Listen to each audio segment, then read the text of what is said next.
Here's the Fortune's global news coming to you on Fortune's television. I am Hauwa'u Lere with the news, but first the headlines.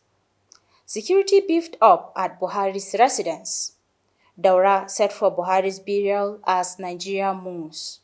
On the foreign scene, 92-year-old Cameroonian president seeks 8 terms in office. Now the news in full. Daura, the hometown of former President Muhammadu Buhari, who passed away at 82 in a London clinic on Sunday, is set for burial today. This is even as the country has continued to mourn the late elder statesman with declaration of days of mourning and suspension of official activities in his honor. President Bola Ahmed Tinubu, who had earlier declared a 7-day national mourning period, also approved today as a public holiday in honor of his predecessor. The remains of former President Muhammadu Buhari, today Tuesday morning, departed London, the United Kingdom, for Daura, Katsina State ahead of a state burial. It was reported that the body of the late president was conveyed on a Nigerian Air Force craft and had already arrived Daura at the moment. Vice President led the finalization of his documentation before releasing. Former military head of state, retired General Abdulsalami Abubakar, has described the late former President Muhammadu Buhari as a great patriot and statesman who significantly contributed to Nigeria's socio-economic and political development.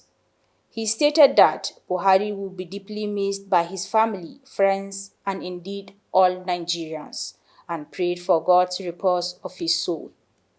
The ex-head of state highlighted Buhari's effort in fighting corruption during both his military and civilian administrations, implementing measures that significantly impacted Nigeria's trajectory.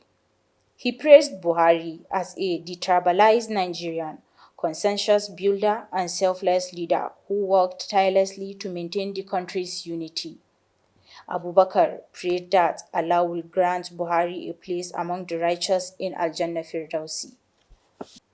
United States of America has warned Nigerians about overstaying their authorized period granted in their visa, saying that such a violation will result in deportation and probable permanent travel ban.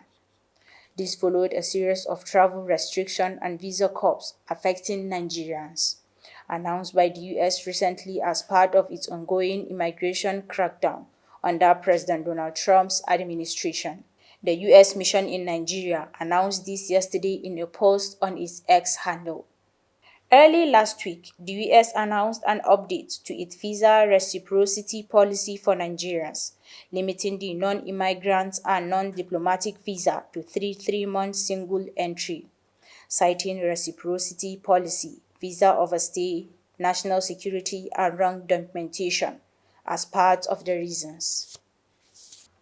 Former Chief of Army Staff Lieutenant General Tukur Buratai has described late President Muhammadu Buhari as a resolute leader who was deeply committed to defeating Boko Haram and restoring security in Nigeria. Buratai, who was appointed Army Chief by Buhari in 2015, said the late president never makes word in his directives to degrade the terrorist group and always stood firm on achieving results in the war against insurgency. Speaking in an interview in Katsina on Tuesday, Buratai said President Buhari was a commander-in-chief who was clear about his mission to defeat Boko Haram. He gave firm instructions and trusted me to execute them effectively. Buratai, who later served as Nigeria's ambassador to Benin Republic, noted that Buhari was a result-oriented leader who made security a top priority despite the complex challenges in the northeast.